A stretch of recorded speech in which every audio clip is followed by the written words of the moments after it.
117 years ago today, the city of Kingston was rocked by an earthquake that caused immense damage to life and property. It's an occurrence that we should never forget. And so as we continue the observance of Earthquake Month, today is the beginning of National Earthquake Awareness Week. The theme, Drop, Cover, Hold. Earthquake readiness is within our control. We take a break now, but more is coming up in this half-hour package. 2023 was a banner year for the government and people of Jamaica. We saw record unemployment, earned over $4 billion from tourism, experienced 10 consecutive quarters of economic growth, secured historic credit ratings, improved our infrastructure, and more Jamaicans became home and landowners in the year. These and so much more happened in 2023. Catch the highlights in Jamaica Magazine, aired on this station and on social media.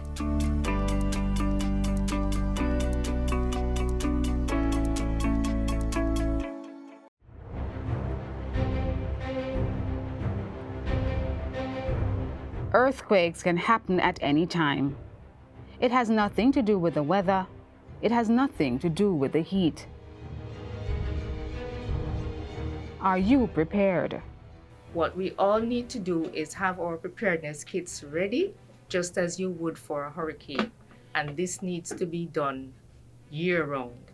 So you need to have your kit with medical supplies. If you are in need of medicine, you have those medications on hand. And general things such as painkillers. You need to have water supply to last you a few days, as well as food that may not require cooking. Stay prepared. When we hear of sexual harassment, we tend to think only of unwanted advances on the woman. But the Bureau of Gender Affairs and us here at the GIS would like to help our fellow Jamaicans disavow such thinking. Sexual harassment affects both sexes and comes in different forms. Hence, the commencement of the Sexual Harassment Act in July of 2023. Here, Mrs. Sharon Robinson, Principal Director of Gender Affairs in the Ministry of Culture, Gender, Entertainment and Sport, gives us the facts on this important conversation.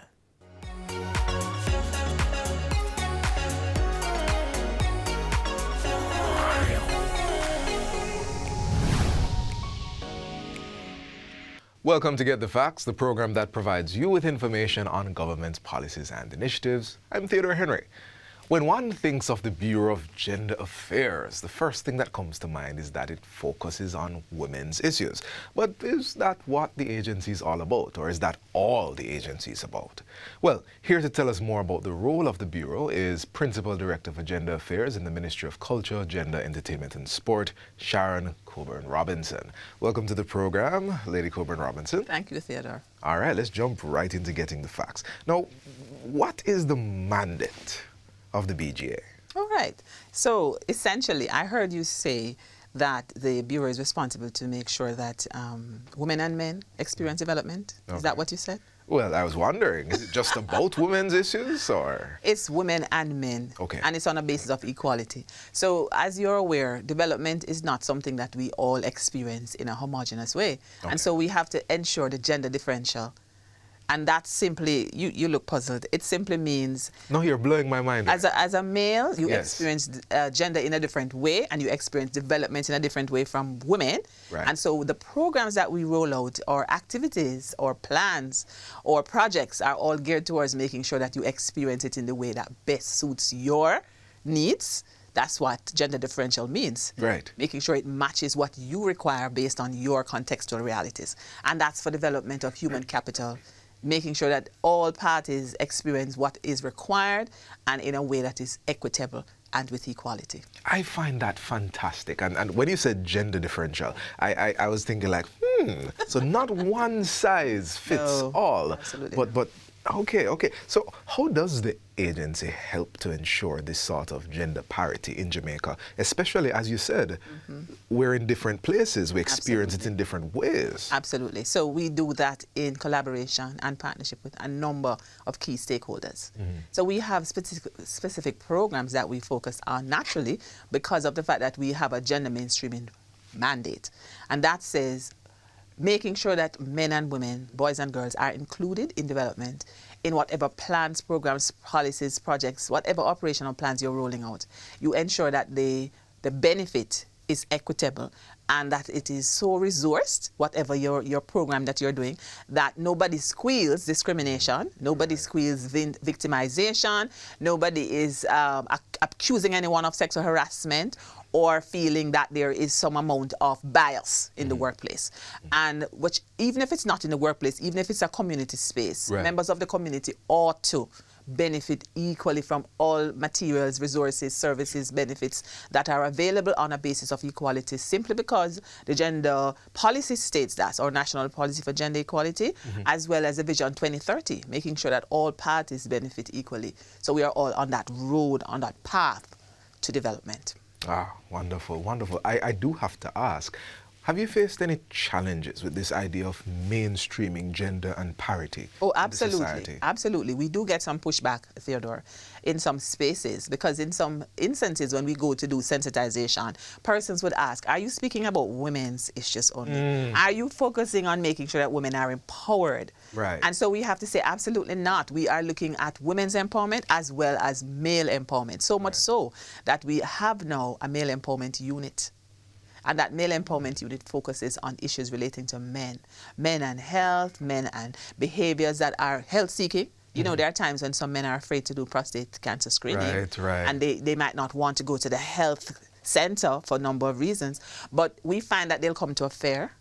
And if they come to a domino tournament, for example, they'll talk about issues. Or if they go to the barber shop. Wow. Yeah. Wow. So we try to meet them where they would go normally. And then we have the conversations So it's not where just they can. man up and do it. No. It's not mandatory, but it's strongly encouraged. And we find that when persons get to it naturally, willingly, on their own, it makes such a world of difference than when you actually force them to get there. So the philosophy, I'm hearing this come out, the philosophy is all rise. All rise. None left behind. None left so behind. We're not trying to say, okay, it's woman time now. We're not trying to say, oh, it's man time now. It's everybody's time. Absolutely. That's what, when you talked about gender parity, that's what it speaks to. Making sure that we pull everybody along as required with no holds barred in terms of saying you can get this but you are not. So it's a level playing field, making sure that all parties, whatever you bring to the table, we enhance that. And if you are short on something, there's a gap, there's a deficit, we have that responsibility to work with entities and international development partners to source what is required to fix those gaps. Understood. Now, pardon me, I know we're saying parity, but we so rarely hear about men when it comes to gender issues. Yeah. Now, I recognize that the BGA has a men's desk. Yes. Tell us a little bit about that. So that men's desk has developed from 2009 when it was started to a space that I spoke about earlier, a male empowerment space. All right. And that male empowerment space has a network, a robust network of males who are a part of the conversation and who come to sessions that we have and coming up with ideas. Just last Friday, I had a meeting of the male network and we talked about ideas. So in May, we discussed and planned finally put the final touches on the father. What is it? Father's Award, Outstanding Father's Award. This is an annual thing we started in 2019. An award ceremony. Yes, and we had for the first time 40-odd men who we honored, and they were so excited. So we had to make space for them to bring their family members, a spouse or a significant other, and a child or 2 children, just to see them receive their award. Because a lot of times men think that they are not recognized and appreciated enough, and compare themselves to women to say when it's Mother's Day, you know, and Valentine's Day, men, you know, men have to do stuff for women, and women feel special. So we wanted to do the same thing for them, this kind of pampering and special recognition, so that they would understand that we do appreciate their contribution. This is fantastic stuff. I love that we're having this conversation. We are going to continue speaking more about research and policy development, but a break is coming up. So please don't go anywhere. We're discussing the mandate of the Bureau of Gender Affairs. Please stay with us.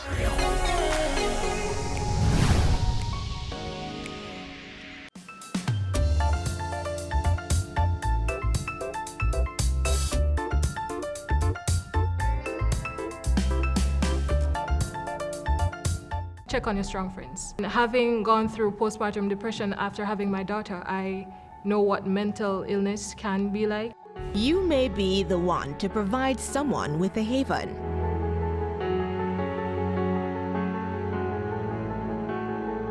Very much true, because like she said, you don't know what people are going through.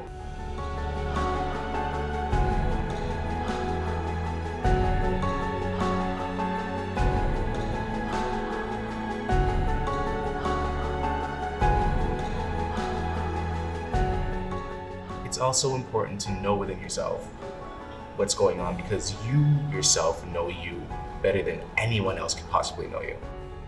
Being able to be your true self is one of the strongest components of good mental health. You can whisper how you feel, or you can shout it out loud, but in whatever you do, if you need help, say something.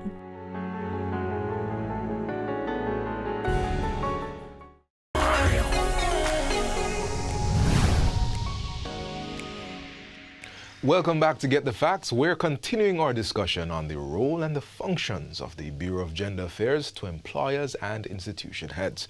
Our guest is Principal Director of the Bureau of Gender Affairs, Sharon Coburn Robinson.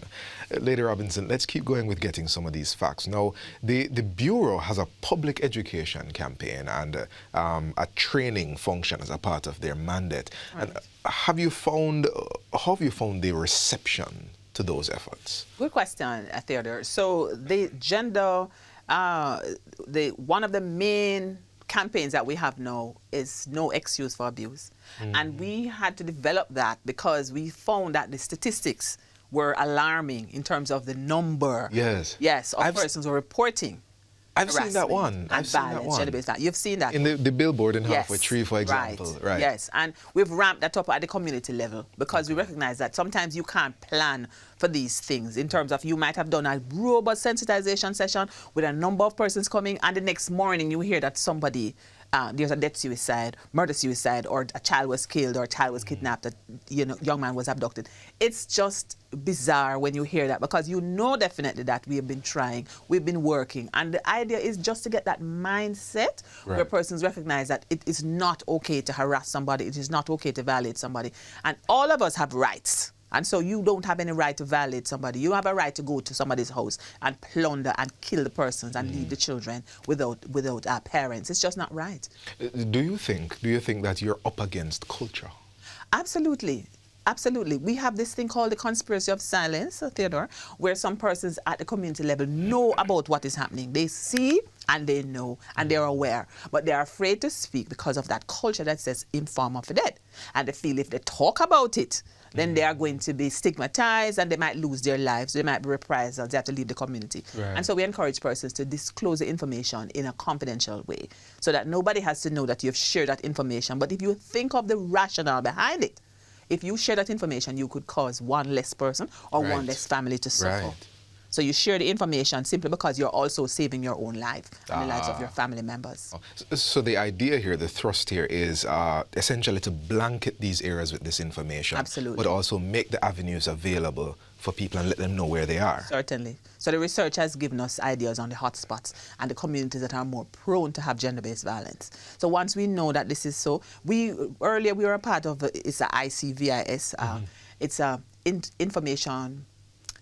What was it? Integrated Crime and Violence Information System, ICVIS. Right. And that had to do with a repository of data that speaks to how violence is committed in different communities, and crime observatory. That was it. It was a crime observatory, and then the information was collected. We had to do the validation sessions. Once we have that information, we know these are the spots that are more prone to violence, and the times when it happens. In the summer, around the time you have Valentine's Week, that week of Safer Sex Week, which they call Safer Sex Week deliberately because we find that a lot of sex takes place in that week because it's Valentine's Day, and that's Love Month and Love Week and so on. And when children are away from school, in Christmas, Easter, those are the hotspot periods, times and so, and the spaces. Once we know that, then the strategies would be, how can we penetrate those communities with information and have the community buy into it as well, so that they're also protecting those members of the community. Buy in. I'm going to switch gears here a little bit. The BGA does research, policy development, also project planning and monitoring. Could you give us a brief rundown of what you do in that regard? Exciting work, Theodore. So everything links to something else. So the research is done primarily to unearth what is actually out there. What are the main issues? Which you spoke to a while ago. The issues that are presenting. So once you get that information in your research, then you can now say, how can we develop plans and programs? For example, or NSAP. You might have heard the expression NSAP or NSAP GBV. Yes. It's a broad, very ambitious national strategic action plan to eliminate gender-based violence in Jamaica. A long name. We call it NSAP GBV for short. And that NSAP told us that gender-based violence is endemic, and it is something that's a violation of human rights. Endemic. Help us. Endemic meaning it's across Jamaica. It's not just in spots. It's across Jamaica. It's just that it's more pronounced in some communities than others.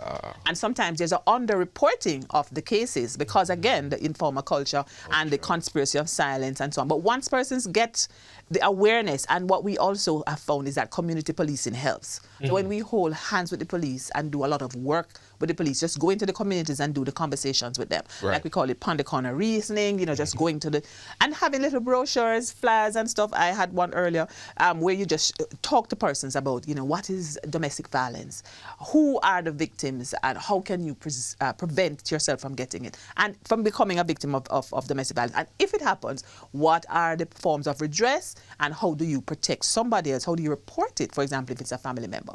And the final thing I want to say here is that the project now would be a short-term fix or a strategy to develop something that allows us. So, for example, I talk about the RPP. That's an acronym for Refocus Perpetrator Program. And that is something, that came out of our NSAP, which states that the NSAP has 3 levels. The victim, when the person is in harm's way, then a survivor when you have been reformed and assisted to become somebody of influence, so you can now help others. The second layer would be the victims, the witnesses. Witnesses, it could be a child or it could be a family member or it could be a bystander. And the third level would be the perpetrators. So we spend more time on the other 2, victims, survivors, and witnesses, and less on the perpetrators. And then we found out that the perpetrators were not going anywhere and the cases kept increasing. And so we were forced to come up with a program that says, how do you grab these, not physically, how do you get their attention, they are, you know, the perpetrators, and have a conversation with them about why would you see yourself as a perpetrator? Why do you want to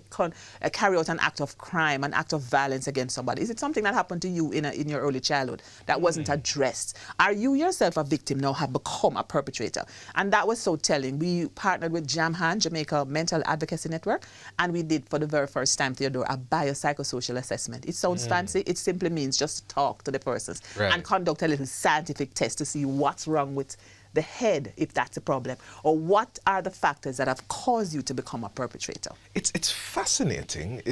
It's fascinating what you have just described, because research and policy development sounds very high level. Sounds very up there. Not necessarily something that concerns me, but what you have said is that the BGA is taking the research and connecting it into actionable biopsychosocial assessment. Just talking to people. All right, okay. And you covered a bit of project planning and monitoring as well. I'm curious, what other projects are these? So we have COPE. Very briefly, we're almost out of time. We have COPE. COPE is just what it says. We assist community members in groups, and different groups at community level who are doing fantastic community work but need a seed grant and need to be boosted in terms of technical capacity and marketing, niche marketing and so on. And so community outreach for partnership through empowerment. At this point, we have 18 partners. We started off with 8 in 2019, July 26th, and I will not forget it. And we started off with 8 partners. Now we have doubled and more than doubled, 18, yes. And each group has a different focus and a different function. And we give them funds every month, a little grant that they don't have to repay, and that allows them to be able to do fantastic work. Wonderful, wonderful. One thing that I'm getting coming out of all of this is that the BGA is on the ground talking to people and working with and for people. Absolutely. Thank you so much, Lady Coburn Robinson. This has been Get the Facts. Our guest was Principal Director of Agenda Affairs in the Ministry of Culture, Gender, Entertainment and Sport, Sharon Coburn Robinson. Thank you for watching, and until next time, I'm Theodore Henry. Take good care.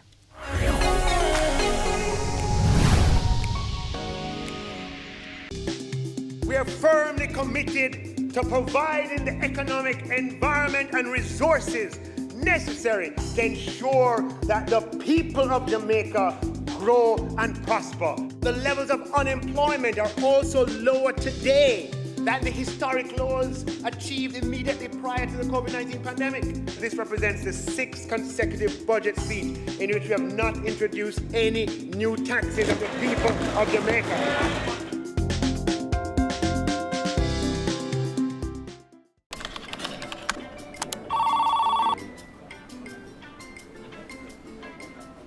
Once upon a time in a Caribbean island known for its rich culture and natural beauty, lived a group of people who were buried in piles and piles and more piles of paper. Papers spanning back to the start of time. Then came a bright idea, harnessing technology to work smarter and not harder. The government of Jamaica is improving its operations to serve citizens better. Many services are now available online, and there's more to come. The government of Jamaica, building a better public sector for all. Something like a game of chess is always a welcome pastime, particularly on a Sunday afternoon. But in the home of the McCoys, this is an everyday activity, so much so, it's making them champions. Watch this.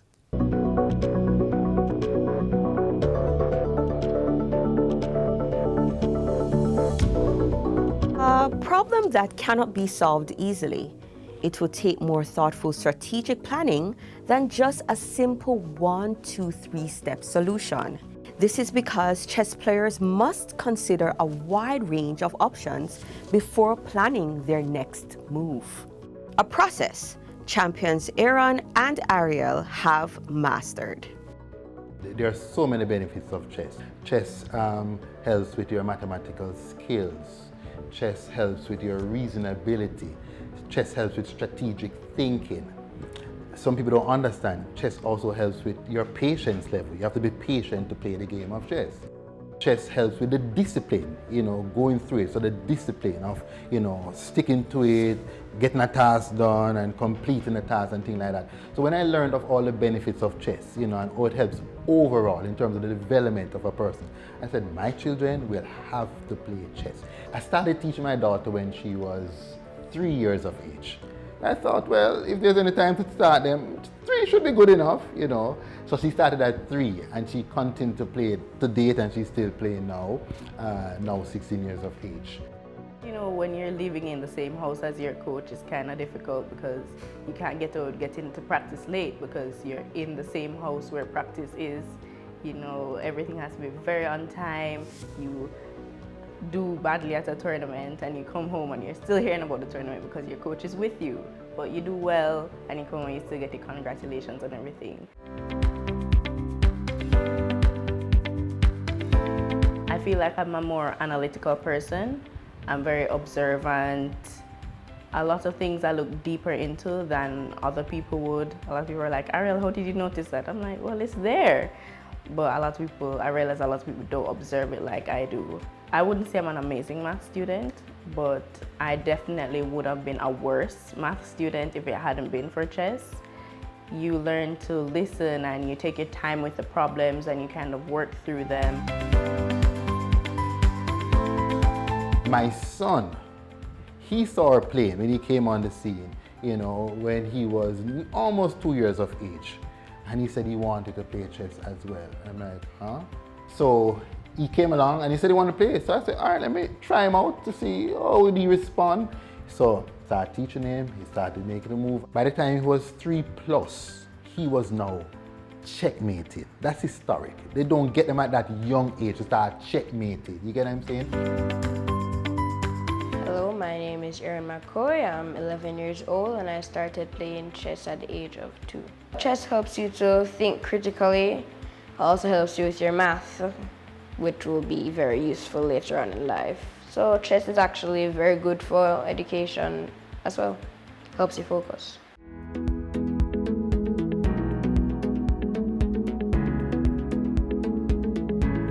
Oh, I'm not sure we have time to come with them tournaments.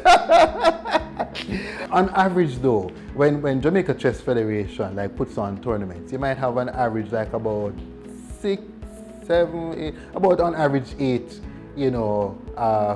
tournaments per year, on average. And most of the time, they are participating in those tournaments. Average, they'll do like 8 to 9 tournaments per year locally, right? And then they'll also have like international tournaments. First of all, going to an international tournament is very nerve-wracking. You're representing the country, especially since whenever I've traveled, it's been in small groups, not necessarily big groups. So the whole country is counting on you, and whatever you do, the country is either going to applaud you for it or judge you for it. So it's very nerve-wracking. Sometimes I might feel a bit nervous or a bit worried, and then the other time you're excited and you're ready to go. Because of what I know chess does, I've written a book to reach more people. All right, so you're gonna move this bishop here. It's written that anyone can take up the book. You can take up the book, and you can decide, oh, I'm gonna learn how to play chess. Yes, I would encourage anyone to play the game, as your age doesn't really matter. It still has its benefits. Play chess, because it really helps you as a person. It helps your patience, you analyze, you observe. It really builds your self-esteem if you do become a good chess player. Not only that, chess, you see, is a lot like life. One wrong move and you're backed into a corner. But having the right players in position will earn you a checkmate. In other words, build a reliable team and learn to play well with others.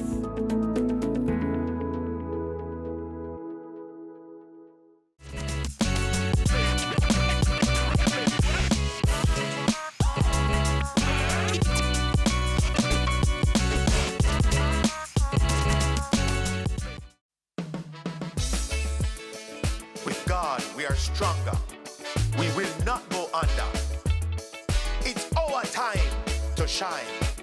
The journey we've been on as a young independent nation, we've been through some tough situations, but we never stay down for long, long. Are we them Jamaican?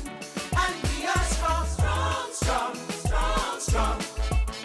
We've experienced some life that will hurt or change we strive. We are strong, strong Jamaican. No bumps and holes in the road, but we still have go through with the Lord. We are strong, strong Jamaican.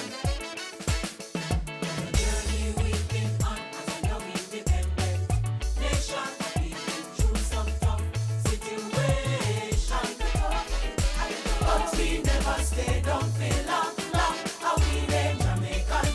And we are strong, strong, strong, strong, strong.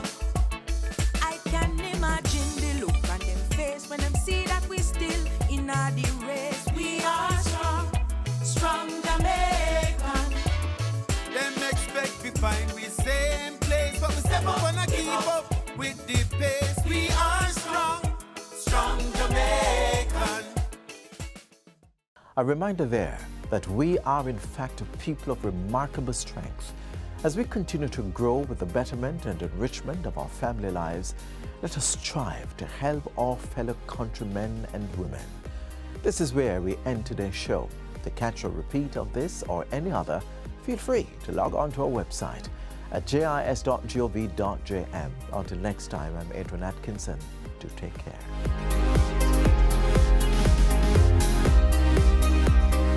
This has been a production of the Jamaica Information Service, the voice of Jamaica.